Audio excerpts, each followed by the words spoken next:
ओम नमः सिद्धेभ्यो। नमो अर्हन्ताणं नमो सिद्धाणं नमो आयर्याणं नमो वज्रायाणं नमो लोये सवसाहूढं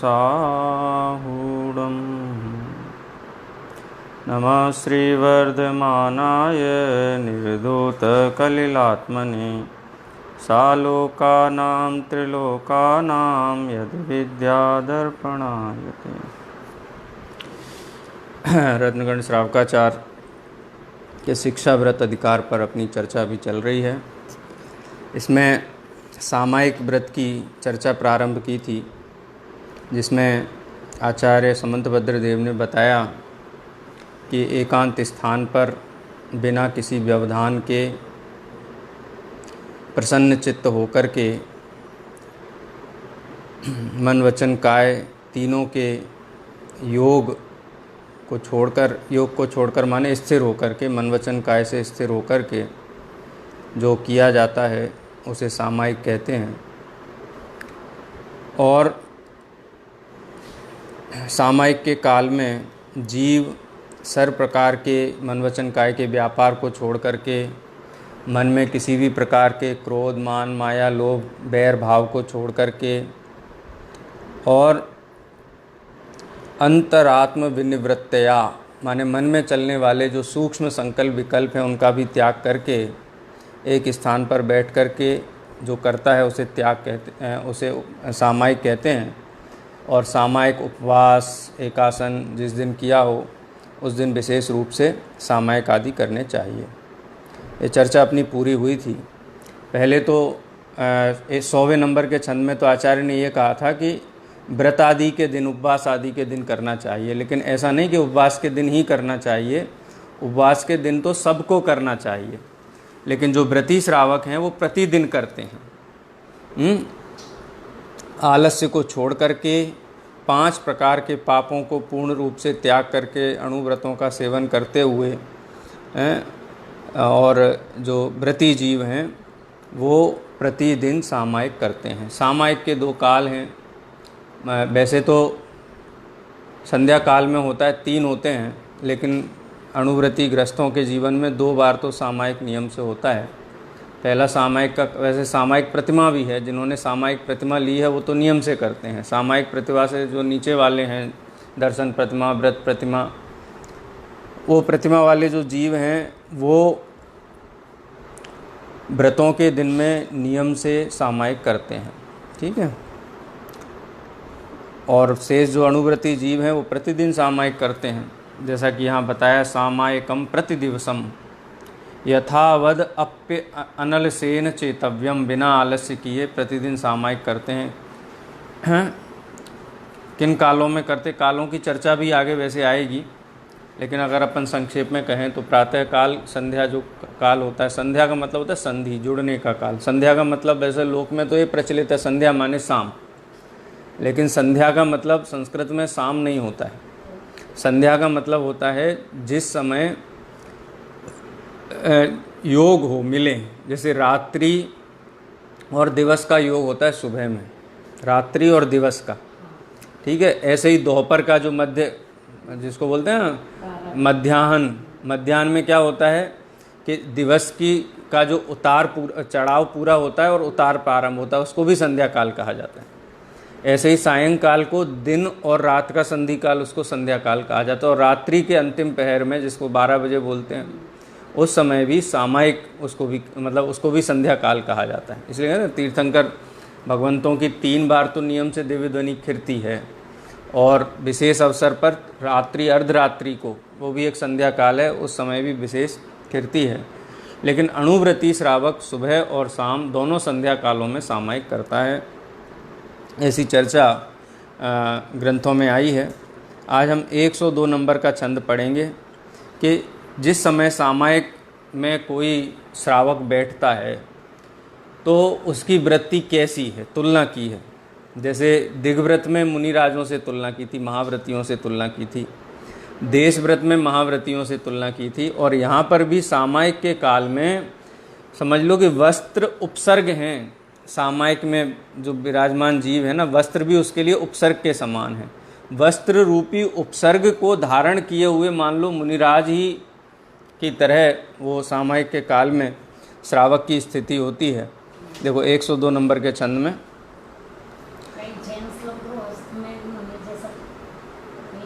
नहीं वो नहीं है, वैसा विधान नहीं है। वो तो खाली जो जब पंचकल्याणक होते हैं, अंकन्यास वगैरह होता है तीर्थंकरों का, जिसको सूर्य मंत्र आदि कहते हैं, उस समय प्रतिष्ठाचार्य करते हैं उस प्रकार का। लेकिन ऐसा नहीं, वो पंडित बनारसी दास जी ऐसी प्रवृत्तियां किया करते थे, लेकिन वो योग्य नहीं है, वो योग्य नहीं है, उससे कोई लाभ नहीं है। क्योंकि वेश तो एक बार ग्रहण होता है, वैसा थोड़ी ना बता, कोई बहरूपिया थोड़ी ना है। जितनी विशुद्धि वस्त्र सहित अणुव्रति को है, विशुद्धि उतनी रहेगी, उससे कम ज़्यादा तो नहीं होगी। जितनी विशुद्धि है, वस्त्र के साथ वस्त्र भी छोड़ देगा तो भी 2 कसाय चौकड़ी के ऊपर तो नहीं जाएगा।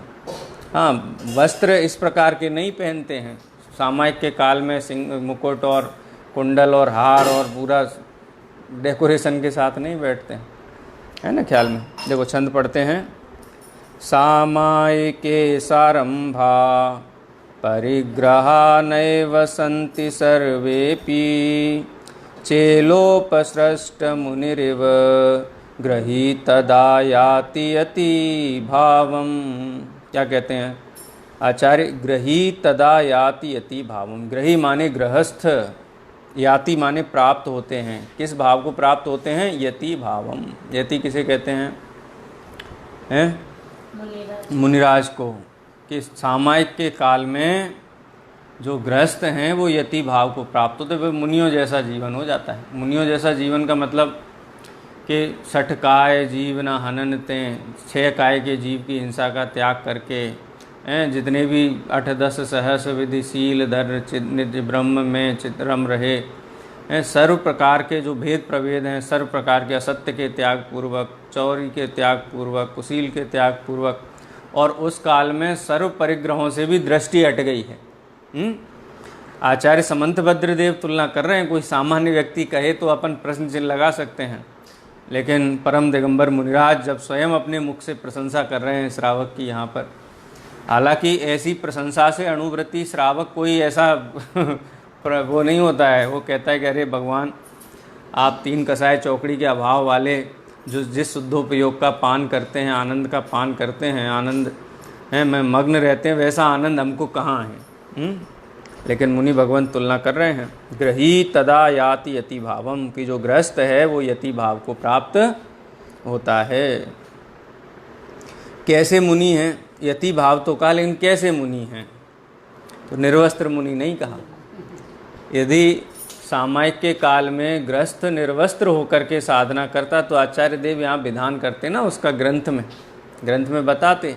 देखो यही तो एक समझने वाली बात है। हम आगम के उपासक हैं, श्रुत के उपासक हैं, कल्पनाओं के उपासक नहीं हैं। ये कोई नाट्यशाला नहीं है मोक्ष मार्ग कि जहाँ हमको मंच पे अभिनय करना है, व्रत आदि का अभिनय करना, भोजन के त्याग का अभिनय करना, सहज जीवन जीना है। जो अंदर है सो बाहर है। एक बहुत अच्छा छंद है कि जिनके अंतरंग में दोष होता है उनको बहिरंग में भी दोष दिखाई देता ही है, और बहिरंग दोष यदि कोई है तो ये ऐसा जानना चाहिए कि अंतरंग में भी दोष है ही। कोई ऐसा कहे नहीं हमारे मन तो एकदम साफ है, हो ही नहीं सकता ऐसा। यदि बहिरंग दोष दिखाई दे रहा है तो निश्चित रूप से अंतरंग में उस जाति की कसाय, उस जाति का जो राग द्वेष आदि के परिणाम हैं। और यदि बहिरंग में शुद्धि है तो वो ये परिचय कराती कि अंतरंग में भी शुद्धि है, ऐसी व्याप्ति तो है। लेकिन कोई अभिनय करे बाह्य शुद्धि का और कहे कि मैं अंतरंग में भी शुद्ध हूँ, तो हानि किसको है? जगत को। हानि तो स्वयं को है ना। मोक्ष मार्ग का उपदेश किसी के लिए नहीं, बस स्वयं के लिए है। अपन चर्चा कर रहे थे ना समय सार के 20, 21 और 22वीं गाथा में कि जो लक्षण बताए आचार्य कुंद देव ने, अहम एदम एदम अहम, कि ये मैं हूँ, मैं ये हूँ।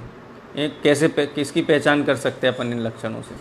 दुनिया के किसी भी जीव की पहचान नहीं कर सकते। छद्मस्त जीव कि इनकी मान्यता में ये चलता है कि परद्रव्य मेरा है, मैं परद्रव्य का हूँ। इस मान्यता की पहचान कौन कर सकता है? खुद के अलावा कोई नहीं कर सकता इस मान्यता की पहचान। तो जो अणुव्रति श्रावक हैं वो आगम के उपासक हैं। जब भी हमें कोई चीज़ में संशय हो, किसी भी प्रकार का हमारे मन में ऐसा चलता हो, तो हमको ये विचार करना चाहिए आगम की क्या आज्ञा है। आगम की आज्ञा के अनुसार ही हमको आगे बढ़ना चाहिए। कई लोग ऐसे प्रश्न पूछते हैं एक किसी का प्रश्न आया था कि स्त्रियों को नौकरी करनी चाहिए कि नहीं करनी चाहिए, ऐसी चर्चाएं आती हैं। एक साधर्मी थे, उन्होंने मुझे प्रश्न भेजा। मैंने कहा भाई आगम में क्या लिखा है ये तो मैं बता सकता हूँ तो करनी चाहिए कि नहीं करनी। मैंने कहा सीधा सीधा हिसाब है कि व्रतों में दोष ना लगे और सम्यक्त्व की हानि ना हो तो अनुमति है अनुमति है। लेकिन किसी को किसी की मॉरल पॉलिसिंग करने का अधिकार नहीं है कि नहीं हम कहें वैसा, हम कहें वैसा, ऐसा नहीं। सब स्वाधीन स्वतंत्रपने अपना निर्णय स्वयं लें। कोई भेड़ बकरियां तो है नहीं कि डंडे से हाँकना है कि तुम हम कह रहे वैसा करो। अरे नहीं, अपने विवेक बुद्धि से निर्णय लेकर के ही मोक्ष मार्ग में जीव की प्रवृत्ति होती है। ये भी प्रश्न पूछते कौन सी नौकरी करनी चाहिए, कौन सी नहीं करनी चाहिए। क्या बताएं, कोई भी नहीं करनी चाहिए अरे आजीविका ही करने योग्य नहीं है। आजीविका बिना आरंभ और परिग्रह के नहीं होती है। कितनी भी शुद्ध आजीविका होगी तो बोले पेट कैसे भरेगा, तो जब तक पेट भरने का विकल्प है ना तब तक पाप होंगे। अब सोच लो कि तुम्हें पेट भरने का विकल्प रखना है तो 5 पापों में पड़ोगे। 5 पापों का त्याग करना है तो परम दिगंबर मुनिराजों की तरह पेट भरने की चिंता छोड़ दो। मुनि भगवंतों को पेट भरने की चिंता है कि नहीं है? मुनि ऋषभदेव 6 महीने तक तो पेट का की ओर ध्यान ही नहीं गया हैं। और ऐसा कहते हैं कि बाकी के भी 6 महीने ध्यान नहीं गया, अतुल बल के धनी है ना, लेकिन तीर्थ प्रवर्तन का विकल्प के कारण ऐसा किया। अब वो जो भी हो तो आदिनाथ भगवान के मन की बात है, हम तो अनुमान करते हैं। कवि लोग हैं, आचार्य लोग हैं, आचार्य भगवंत हैं, वो प्रथमा नियोग के शास्त्रों में अनेक उपमाओं से कहते हैं। अब वो आहार का विकल्प था तो आहार के लिए निकले, लोग को दिखाने के लिए, प्रदर्शन के लिए तो नहीं निकलेंगे। दिगंबर मुनिराजों की भूमिका, 3 कसाय चौकड़ी की भूमिका ऐसी होती है कि जो विकल्प है सो सामने है, सहज जीवन है। तो क्या करना चाहिए, कौन सी आजीविका करनी चाहिए? तो वही नियम लगा लो। उसमें आता है, शायद ग्रंथ है, समाधि तंत्र है, किसमें, नहीं यशस तिलक चंपू का है छंद। उसमें कहा गया है यत्र सम्यक तो हानिर्ना न च व्रत दूषणम, कि व्रतों में दोष लगे और सम्यक्त्व की हानि हो ऐसा कार्य ज्ञानी जीव जीवन में नहीं करते। जिसमें सम्यक्त्व की हानि हो और व्रतों में दोष लगे ऐसा कार्य नहीं करते। हमें कौन सा काम करना चाहिए? तो सम्यक्त्व की हानि ना हो हैं। अच्छा, तो उनको ढोक देना चाहिए कि नहीं देना चाहिए? कुदेवों को दीपावली पे और दूसरे अवसरों पे। तो आप विचार करो, क्या आप ऐसा मानते हो कि एक द्रव्य दूसरे द्रव्य का करता है? आप ऐसा मानते हो कि कोई किसी का भला बुरा कर सकता है? आप भगवान महावीर को मानते हो? अगर भगवान महावीर को मानते हो तो गृहीत मिथ्यात्व में पढ़ने का प्रश्न ही खड़ा नहीं होता। लोक लाज के भय से भी नहीं, अत्यंत विनम्र भाव से स्पष्टपने ज्ञानी जीव सरलता के साथ अपने मन की बात कह देते हैं और उनकी बात का कोई बुरा नहीं मानता है। आगे पीछे मायाचारी की बातें होंगी तो लोग बुरा मानेंगे, लेकिन सरलता से, स्पष्टता से कह देना चाहिए कि भाई हम तो ऐसी विचारधारा के अनुपालक हैं और हमारी विचारधारा के अनुसार जो सही नहीं है वो हमें करना चाहिए। क्या सामने वाले से ही पूछ लो, करना चाहिए कि नहीं करना चाहिए? सामने वाला भी नहीं आप रहने दो आए ना ख्याल में? तो वास्तव में तो सम्यक्त्व की हानि और व्रतों को दोष लगे ऐसा कोई भी कार्य जीवन में करने योग्य नहीं है। किसको? जिनको भवों का अभाव करना है, जिनको भाव बढ़ाने हैं, वो तो कितना भी कलेश करें, कुछ भी क्या करें, कितना भी प्रपंच करें, कितना भी कुछ भी करते रहें, उनको तो क्या चिंता है? चिंता है माने उनको तो भवों के दुख उठाना ही है। लेकिन जिनको भवों से पार उतरना है उनको अपने जीवन के एक एक परिणाम का श्रद्धा अश्रद्धा आचरण दुराचरण हर चीज़ में बहुत विवेकपूर्वक प्रवृत्ति करनी चाहिए। ठीक है, क्या कहते हैं यहाँ पर, चेलोपसृष्ट मुनिरिव। चेलोपसृष्ट, ऐसा लगता है कि मान लो कि किसी ग्रस्त के ऊपर वस्त्र का उपसर्ग हो गया है, चेलोपसृष्ट मुनिरिव।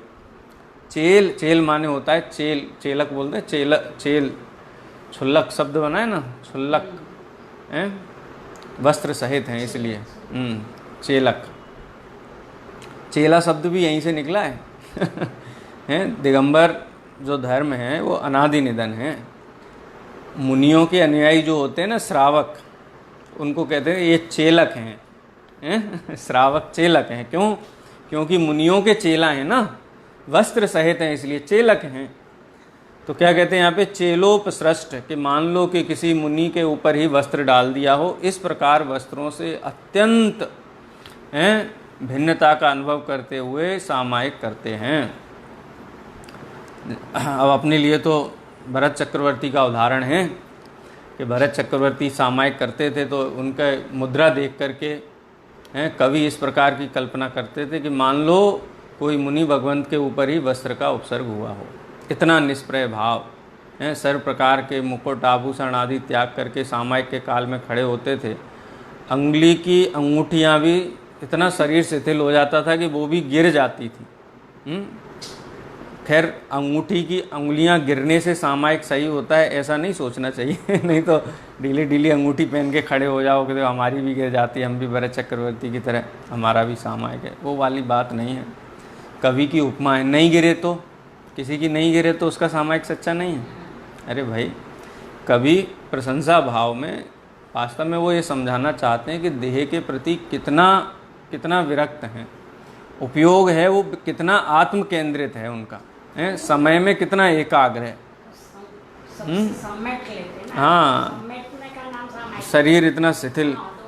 बच्चों की कार्टून की किताबों में पढ़ते हैं ना कि किसी बच्चे का ना हाथ फंस गया, उसमें वो कलश का छोटा सा मुंह था, हाथ फंस गया, तो वेद जी के पास लेकर के गए, बोले निकलता ही नहीं है हाथ, बहुत कोशिश की खींच खाच के, तो वेद बोला कि हाथ को कड़क किए हुए, हाथ नहीं ढीला करता है, हाथ ढीला करे तो निकल जाए, ये हाथ ढीला नहीं करता है, तो बहुत कड़क है। तो बोले कि इसको कल लेके आना। तो दूसरे दिन लेके गए तो वेद ने वहाँ एक कुत्ता बांध दिया था बहुत भौंकने वाला, तो जैसे ही घुसा कुत्ता जोर से भौंका तो एकदम से ढीला ढीला शरीर छूट गया उसका, जैसे जान छोड़ के भागते हैं ना बच्चे, तो वो भी गिर गया तुरंत, है ना। लेकिन जो अणुव्रती जीव हैं, सम्यक दृष्टि जीव हैं, शरीर और देह और आत्मा का भेद करते हैं, तो ऐसा योग बनता है। हाँ, कभी तो खैर वहाँ पर उसकी अंतरंग भावों का परिचय कराना चाहते हैं, ऐसा योग बन जाता है। हाँ, लेकिन अपनी बुद्धि है ना, स्थूल से सूक्ष्म को पकड़ती है, सूक्ष्म भाव कैसे समझ में आए, तो इस प्रकार से समझाते हैं। अब ऐसा नहीं समझना चाहिए कि अंगूठी गिर जाए तभी सामायिक है, नहीं गिरे तो नहीं है, ऐसा वो तो समझाने के लिए है, कवि की भाषा है।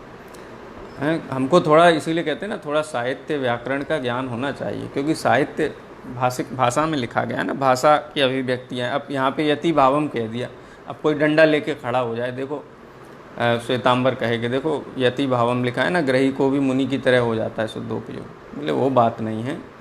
अंतरंग परिणति उस भूमिका के अनुसार कितनी अच्छी।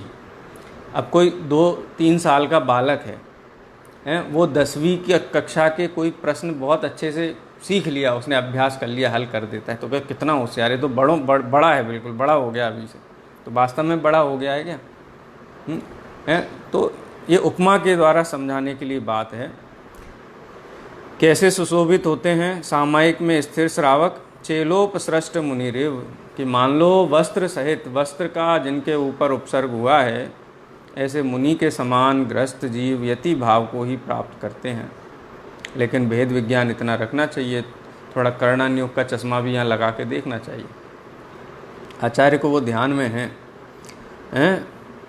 कर्णान्योग का चश्मा लगा के क्या दिखाई देगा इसमें, कि 2 कसाय चौकड़ी के अभाव रूप जो प्रवृत्ति है, प्रवृत्ति तो वही है, प्रत्याख्यानावरण कसाय का उदय है, और उदय के कारण वैसा शुद्धोपयोग नहीं है जैसा मुनि भगवंतों को। ठीक है। और कैसे कैसे हैं? सारंभा परिग्रहा नैव संति सर्वेपि। बोलो, सामायिक में स्थित श्रावक को कौन सा आरंभ होता है? जल नहीं पीना, अन्न का ग्रहण नहीं करना, खाद्य स्वाद्य लेप्य कुछ भी नहीं है, व्यापार नहीं, गृहस्थी का विकल्प नहीं, बच्चों का विकल्प नहीं, संसार के सर्व विकल्पों को जो तोड़ चुका है, तो सर्व प्रकार के आरंभ से रहित है। हिंसा, झूठ, चोरी, कुशील, परिग्रह, पांचों प्रकार के जो आरंभ हैं उनसे रहित है, और परिग्रह से भी रहित है। अब परिग्रह कितना बचा है वो बता ही दिया, चेलोपसृष्ट हैं। सामायिके माने सामायिक के काल में सारंभा परिग्रहा नैव संति, कि आरंभ और परिग्रह बिल्कुल भी नहीं है। सर्वेपि, किसके? सर्वेपि, जो भी जीव सामायिक के काल में बैठते हैं। किसी एक व्यक्ति का नाम नहीं लेते हैं, और व्यक्ति का नाम लेना भी नहीं चाहिए, क्योंकि जैन दर्शन व्यक्तिवादी दर्शन नहीं है।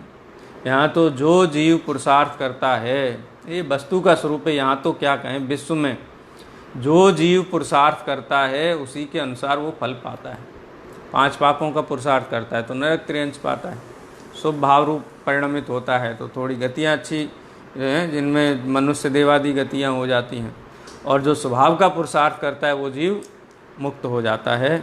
इसलिए यहाँ पर भी जो भी जीव आरंभ और परिग्रह इन दोनों को छोड़ करके, देखो भाषा भी ऐसी नहीं है, ये उपदेश नहीं दे रहे हैं आचार्य, ये कहते क्या है। अपन चरणान्योग को क्या कहते? कैमरा। कि एक अणुव्रती श्रावक सामायिक के काल में स्थिर हैं, तो अपन ने कैमरा लगा के देखा तो कैसे दिखाई देते हैं। वर्तमान काल है, वर्तमान काल जो वाक्य है ना वर्तमान काल में, कि सामायिक में स्थित सर्वेपि सभी अणुव्रती या सामायिक व्रतधारी श्रावकों को आरंभ परिग्रह नैव संति, आरंभ और परिग्रह होता ही नहीं है। होना नहीं चाहिए कि होता ही नहीं है। मुनि को वस्त्र धारण नहीं करना चाहिए, मुनि को परिग्रह नहीं रखना चाहिए, मुनि को लोगों को अपनी आज्ञा में नहीं रखना चाहिए। अरे जो मुनि हैं उनको ऐसी प्रवृत्ति होती ही नहीं है। चाहिए कि भाषा तो तब होगी कि जो ऐसा ना होता हो। सोने को पीला होना चाहिए, सोना हरा होता है, लाल होता है, कैसा होता है? पीला ही होता है ना। अपन कहें सोने को तो पीला होना चाहिए, आकाश द्रव्य को तो अवगाहन शक्ति सहित होना चाहिए, जीव द्रव्य को तो ज्ञान लक्षण वाला होना चाहिए, पुद्गल को स्पर्श रसगंध वर्ण वाला होना चाहिए। ये क्या उपदेश है? ये तो हास्यात्मक हो गया ना। ऐसे ही अणुव्रती और महाव्रती जो मुनि भगवंत हैं उनका जीवन ऐसा होता है, होना चाहिए की भाषा नहीं है। इसलिए यहाँ पर वर्तमान काल का जो यूनिवर्सल ट्रुथ जिसका प्रयोग करते हैं यूनिवर्सल ट्रुथ के लिए, प्रेजेंट सिंपल टेंस का, सामायिके माने सामायिक के काल में सर्वेपि सभी ही अणुव्रती सामायिक व्रतधारी श्रावकों को सारंभा परिग्रहा नैव संति, आरंभ और परिग्रह नहीं होते हैं। आरंभ का मतलब यही है ना, जो भी हिंसा होती है, जो भी विराधना होती है जीवों की, उसको आरंभ कहते हैं। तो सामायिक के काल में आरंभ का तो गमनागमन भी नहीं है। और परिग्रह माने जो भी पर वस्तुएं हैं, 9 कर्म है, उनके प्रति ममत्व भाव अथवा राग भाव। ममत्व तो श्रद्धा हो गया, लेकिन उनके प्रति होने वाला जो राग भाव है वो भी नहीं होता है। मानो कि वो यति भावम याति, मुनि पने को ही प्राप्त हो गए हैं। लेकिन कैसे मुनि पने को प्राप्त हुए हैं? चेलोपसृष्ट, के मान लो उनके ऊपर वस्त्र डाल करके उपसर्ग कर दिया हो। ऐसी निरंतर भावना बाते बाते अणुव्रती जीव मुनि हो जाते हैं ना। कौन से व्रतों की चर्चा कर रहे हैं अपन? शिक्षा व्रतों की। तो मुनि बनकर के क्या करना है? ज्ञाता दृष्टा रहना है, ज्ञाता दृष्टा होकर के आनंद करना है। तो ज्ञाता दृष्टा पने का अभ्यास गृहस्थ अवस्था में ही अणुव्रती जीव करते हैं। इस प्रकार से 102 नंबर के छंद में मुनि की गृहस्थ सामायिक स्थित श्रावक की तुलना की गई है मुनि भगवंतों से। छंद पढ़ते हैं। सामयिके सारंभा परिग्रहा नैव संति सर्वेपि, चेलोपसृष्ट मुनिरिव गृहीतदा याति यति भावम। अब देखो मुनियों से तुलना क्यों की है, उसका और विस्तार करते हैं। कोई बोले सामायिक करना है, कहाँ करें? बोले एसी चालू कर लेते हैं, पंखा चला लेते हैं, ज़रा बढ़िया सा आसन लगा लेते हैं, गद्दा लगा लेते हैं, फिर सामायिक करेंगे। फिर यति भावम कहाँ रहेगा? वहाँ तो खाली क्षेत्र के संबंध में यही कहा था, निर्व्याक्षेप होना चाहिए, माने डिस्टर्बेंस नहीं हो, ऐसी जगह होने। ये डिस्टर्बेंस किसका? गर्मी का, सर्दी का? नहीं। वो चर्चा देखो 103 नंबर के छंद में करते हैं, क्यों मुनियों के साथ यति भावम याति कहा आचार्य ने। 103 नंबर के छंद में अपन देखते हैं, शीतोष्ण दंस मसक परिसहम उपसर्गमपि च मौन धरा सामायिकं प्रतिपन्ना अधिकुर्वन्ति न चल योगा। अधिकुर्वन्ति, अधिकुर्वन, अधिकुर्वन माने अधिकुर्वीरन, अधिकुर्वीरन माने सहन करते हैं, सहन करते हैं। क्या सहन करते हैं? उपसर्गम शब्द है ना, उपसर्गम। उपसर्ग कौन कौन से हैं? वैसे तो 22 परिसर कहे गए हैं, लेकिन यहाँ उपसर्ग किसे कहा? शीतोष्ण गर्मी, सर्दी, दंस, दंस माने कीड़े मच्छर आदि जो दंस करते हैं माने काटते हैं, मच्छर का उपसर्ग। दंस मसक परिसहम उपसर्गम अपि अधिकुर्वीरन के सामायिक के काल में स्थित जीव, उनका उपयोग मच्छर मक्खी इन उपसर्गों की ओर नहीं जाता है, गर्मी सर्दी की ओर नहीं जाता है। क्यों नहीं जाता है? क्योंकि ये ज्ञायक भाव में निमग्न है ना, मैं ज्ञायक भाव हूँ। ज्ञान में आता है कि नहीं आता है? ज्ञान में सब आता है। ज्ञान का जो भी पदार्थ संपर्क में आता है, ज्ञान में सब आता है, लेकिन उसमें एकत्व बुद्धि, अहम बुद्धि, इष्ट बुद्धि नहीं होती है। ये मेरा है इस प्रकार से, ये सुखदायी है इस प्रकार से भाव नहीं होता है, इष्ट अनिष्ट बुद्धि नहीं होती है। इसीलिए उसको क्या? अधिकुर्वन। शीत उष्ण, ठंडी, उष्ण माने गर्मी, दंस माने दांस, डांस होते हैं ना क्या, खटमल, पहले तो बहुत होते थे, अभी तो घर में नहीं होते। चींटी का दांस, खटमल का दांस, ऐसे बहुत सारे कीड़े मकोड़े जीव सब सहअस्तित्व की भावना से रहते थे ना पहले गांव में। घर में चिड़ियाँ भी रहती थी, एक आध कोने में सांप भी रहता था, लोग कहते थे कोने मत जाना उधर सांप है।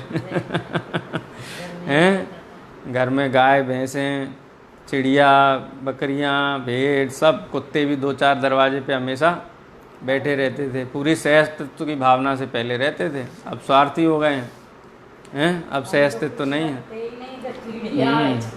अब रखते हैं तो बांध के रखते हैं, पिंजरे में रखते हैं, स्वतंत्र पने नहीं, वो सहअस्तित्व तो नहीं, वो तो बंदी बना के रखना है ना ख्याल में। तो निश्चित रूप से सामायिक के काल में उनका से जो होगा, उनके द्वारा जो भी होगा वो क्या कहा जाएगा? उपसर्ग कहा जाएगा। शीत उष्ण दंस मसक, मसक माने मच्छर, परिसहम उपसर्गम अपि। इन उपसर्गों के काल में भी कैसे रहते हैं कि इशारा करते कि भाई ज़रा पंखा चालू कर दो, ज़रा व्यवस्था कर दो, देखो हम सामायिक कर रहे थे, तुम्हें पता था कि इतना हो रहा है। कई लोग शिकायत करते हैं ना सामायिक के बाद, देखो हम सामायिक कर रहे थे, तुम इतनी ज़ोर ज़ोर से आवाज़ कर रहे थे, तुम हमको डिस्टर्ब कर रहे थे। बोले लक्ष्य नहीं जाता है उधर। उपसर्गम अपि च मौन धरा, इस उपसर्ग के काल में भी कैसे रहते हैं? मौन धारण करके स्थिर रहते हैं, इशारा नहीं करते हैं, वहाँ करके मौन धरा। सामायिकम प्रतिपन्ना, कि ये सामायिकम प्रतिपन्ना, प्रतिपन्न जिन्होंने सामायिक को उत्पन्न किया है, स्वीकार किया है, व्रत लिया है, जिन्होंने सामायिक व्रत लिया है। सामायिकम प्रतिपन्ना, सामायिक स्वीकार करने वाले जीव कैसे होते हैं? अचल योगा, अचल होते हैं। योग, योग शब्द किसके लिए? मन वचन काय। मन वचन काय तीनों से अचल होते हैं, स्थिर होते हैं, न काय से चलायमान हैं, न मन से चलायमान हैं, और वचन से भी चलायमान नहीं है। उसके लिए तो मौन धरा शब्द आ ही गया। तो इस प्रकार की अत्यंत उत्कृष्ट प्रवृत्ति को सामायिक के काल में जीव धारण करते हैं। अपने को ऐसा लगता है कि ऐसे 48 मिनट क्या करते हैं बैठ करके, हैं? कोई बैठ भी सकता है क्या? कल्पना भी नहीं कर सकता। अभी किसी को बोल देना कि आपको हम टिकट दे रहे हैं बिल्कुल अभी तुरंत के तुरंत मोक्ष में जाने का, अगले क्षण सब छूट जाएगा, आपको सीधा सिद्धालय का हम कि वहाँ क्या क्या होगा, क्या करेंगे, ज्ञाता दृष्टा रहोगे। अरे अरे ज्ञाता दृष्टा कैसे रहेंगे? हैं? ज्ञाता दृष्टापना नहीं है तो ये सामायिक कठिन लगता है। हुआ कि नहीं ऐसा। अगर किसी जीव को तुरंत मोक्ष जाने का भी अवसर मिले तो भी वो नहीं जाएगा, तो सामायिक कैसे करेगा? हैं? सामायिक कैसे करेगा? ये जितनी भी शिकायतें होती हैं ना, ये शिकायतें इसलिए होती हैं क्योंकि सामायिक यथार्थ नहीं है। और सामायिक यथार्थ कब होता है? सामायिक यथार्थ होता है वस्तु के निश्चय से। वस्तु के निश्चय के बिना सामायिक नहीं होता है। पार्श्वनाथ भगवान छपक श्रेणी के काल में इतना उपसर्ग होते हुए भी केवल ज्ञान ले जाते हैं। और ये जीव थोड़ा डिस्टरबेंस होता है तो केवल ज्ञान क्या, उसको केवल क्रोध होता है, केवल क्रोध केवल क्रोध का भाव होता है। क्यों होता है? क्योंकि अर्थ का निश्चय नहीं है, अभ्यास नहीं किया ना तत्व का। वस्तु के स्वरूप को जाने बिना, निर्णय किए बिना जीव को सामायिक नहीं होता है। क्योंकि जब तक पर पदार्थ इष्ट अनिष्ट बुद्धि उनके अंदर है तब तक सामायिक कैसे हो? तब तक तो विकल्प चलेंगे। मन वचन की प्रवृत्ति को बलपूर्वक रोक भी ले, लेकिन मन में तो निरंतर विकल्प ही चलते हैं। इसलिए सामायिक जिन जीवों को अपने जीवन में करना है उनको सबसे पहले आगम के माध्यम से तत्व का अभ्यास करना चाहिए, तत्व का श्रद्धा करना चाहिए। हैं जीव राजा को सबसे पहले णादब्बो जानना चाहिए, फिर सद्द ही दब्बो, उसके बाद श्रद्धान करना चाहिए, उसके बाद क्या करना चाहिए? सामायिक करना चाहिए। सामायिक शब्द के लिए 18वीं गाथा में किस शब्द का प्रयोग किया है पता है? अणुचरिदब्बो, अनुसर्तव्य। सबसे पहले णादब्बो, सामायिक के लिए सबसे पहले क्या करना चाहिए? णादब्बो। 7 तत्व को जानो, 9 पदार्थ को जानो, उसके बाद श्रद्धिदब्बो माने श्रद्धान करना चाहिए, और श्रद्धान के बाद अणुचरिदब्बो माने उसका अनुचरण करना चाहिए। अनुचरण का नाम ही सामायिक है। तो बिना जाने, बिना श्रद्धान किए सामायिक कैसे होगा? सामायिक तो आत्मा की सेवा है। आत्मा की सेवा का नाम सामायिक है, लेकिन आत्मा को जाने ही नहीं तो किसकी सेवा कर रहा है? इसलिए यथार्थ सामायिक के लिए तत्व का अभ्यास, तत्व का निर्णय, तत्व का श्रद्धान, आत्मश्रद्धान पूर्वक ही सामायिक होता है। तभी वह जीव शीत उष्ण दंश मशक परिसय और इन उपसर्गों से भिन्न अपने ज्ञायक भाव को देखता है, मौन धारण करता है और अचल योग को भी धारण करता है। देखो छंद पढ़ते हैं। शीतोष्ण दंश मशक परिसहमुपसर्गमपि च मौनधरा सामायिकं प्रतिपन्ना अधिकुर्वीरन्न चल योगा। इस प्रकार से अभी सामायिक की चर्चा और है, क्योंकि शिक्षा व्रत है ना, तो शिक्षा व्रतों में चारों ही शिक्षा व्रतों का बहुत विस्तार से आचार्य ने यहाँ पर कथन किया है। कितना समय हुआ अभी? 10 मिनट है, 9 मिनट। हाँ, तो एक छंद और अपन लेते हैं 104 नंबर का। अशरणमशुभम नित्यं दुःखमनात्मनामवसामि भवं मोक्षस्तद्विपरीतात् मेति ध्यायन्तु सामायिके। क्या कहते हैं? सामायिके, सामायिक में स्थित जीव को, जो जीव सामायिक में स्थित है, सामायिके इति ध्यायन्तु, किस प्रकार से ध्यान करता है यहाँ बताया आचार्य ने। एति ध्यायन्तु सामायिके, सामायिक के काल में जीव इस प्रकार से ध्यान करता है। किसका विचार करता है? तो कहता है मैं अशरण, अशुभम, अनित्यम, दुखम, अनात्मानम, अनात्मानं भवम अवसामी मोक्षः तद विपरीत आत्मा, कि मैं वर्तमान में अपने आप को कैसा अनुभव करता हूँ?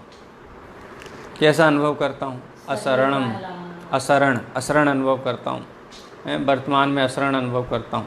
ये किसकी, जो सामायिक में जीव है उनके लिए नहीं कह रहे हैं, जो जीव आत्मा के स्वरूप को नहीं समझते हैं, जिन्होंने आत्मा के स्वरूप को जाना नहीं है, जिन्होंने श्रद्धान नहीं किया है, उसकी सेवा नहीं की है, वो कैसा अनुभव करते हैं, मैं असरण हूँ, अथवा मैं अशुभम 24 घंटे 5 पाप कसाएँ और व्यसन यही नृत्य लगे हुए हैं, और अनित्य, और कैसा हूँ, अनित्य हूँ, मर जाऊँगा, तन उपजत अपनी उपज जान, तन नसत आपको नासमान।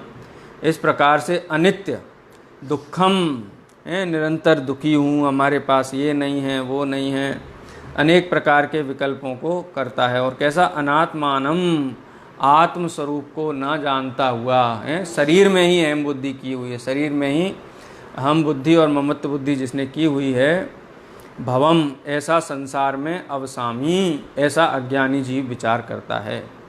और सामायिक में स्थित जीव कैसा विचार करता है, मोक्ष तद विपरीत आत्मा, की जो ये संसारी जीव विचार करता है ना, उससे विपरीत सामायिक वाला विचार करता है।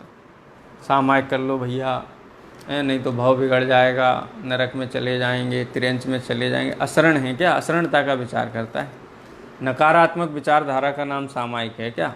आचार्य कहते हैं ऐसा विचार करता है, मैं तीनों लोकों का सबसे शरणभूत पदार्थ ऐसा शुद्धात्मा हूँ, त्रिकाली ध्रुव, जिसको आचार्य अमृतचंद्र देव भगवान कह कर के संबोधित करते हैं, भगवती अनुभूति, भगवती अनुभूति स्वरूप जो आत्मा है, ऐसे आत्मा कैसा हूँ मैं, शरणभूत हूँ और सर्व प्रकार के अशुभों से रहित, परम शुभ। शुभ का मतलब देखो, शुभ भाव का अर्थ सब जगह मंद कसाय नहीं होता है, शुभ भाव का अर्थ शुद्धात्मा भी होता है। आत्मा कैसा है, शुभ है, शुभ का मतलब वो मंद कसाय वाला शुभ नहीं। तो शुभाशुभ भावों से रहित हूँ, तद विपरीतात् कहा ना, अनित्यम, त्रिकाली हूँ, नित्य हूँ, नित्य उद्योतमान है, अनादि सत्ता रूप है, वर्तमान में भी नित्य और अनंत पने को धारण करता हुआ भविष्य में भी अनंत काल तक रहने वाला ऐसा नित्य उद्योतमान में पदार्थ हूँ। और दुखम, दुख तो विकारी पर्याय का नाम है, और विकारी पर्याय तो चली जाएगी, और आत्मा तो कैसा है, इन दुख भावों से एकदम भिन्न सुख गुण का धारी है, ऐसा सुख रूप अनुभव करते हैं। और वहाँ तो मैं शरीर के ऊपर पूरा उपयोग लगा हुआ है, और यहाँ पर कैसा है, आत्मा ही मैं हूँ, ज्ञायक स्वभाव आत्मा, ज्ञान लक्षण से जो नित्य उद्योतमान है, ऐसा ज्ञान जो सदैव उदय को प्राप्त है, ऐसे ज्ञान स्वभाव आत्मा का स्मरण करता है। कैसा विचार करता है, मैं शरणभूत हूँ, मैं शुभ हूँ, मैं नित्य हूँ, मैं सुख रूप हूँ और मैं आत्मस्वरूप हूँ। इस प्रकार से सामायिक के काल में जीव अपने उपयोग को स्थिर रखता है, अनेक प्रकार के आत्मा के संबंध में विकल्प करता हुआ निर्विकल्पता की ओर निकल जाता है। इस प्रकार से 104 नंबर के छंद में बताया कि सामायिक के काल में जीव क्या विचार करता है, करना चाहिए कि करता है। करना चाहिए, ऐसा कि करना चाहिए इसका मतलब करता नहीं है सामायिक, ऐसे गड़बड़ी करता है। अरे भाई, जिसने तत्व का परिचय किया है उसको ऐसा ही सामायिक होता है, और जिसने जीवादि 6 पदार्थों 6 द्रव्यों का 7 तत्व का उसमें ज्ञायक भाव का निर्णय नहीं किया है ना, उनको करने पे भी नहीं होगा, कितना भी पढ़ लें विचार कर लें, लेकिन उपयोग तो 5 इंद्रिय के विषय की तरफ जाएगा। है ना ख्याल में। देखो छंद पढ़ते हैं, असरणम शुभम नित्यम दुःखमनात्मानमावसामि भवम मोक्षस्तद्विपरीत विपरीतात्मेति ध्यायन्तु सामायिके। निज निधि निज में बताई यह अनंत उपकार है, इसके लिए जिन वाणी माँ को वंदना सतवार है, वंदना सतवार है।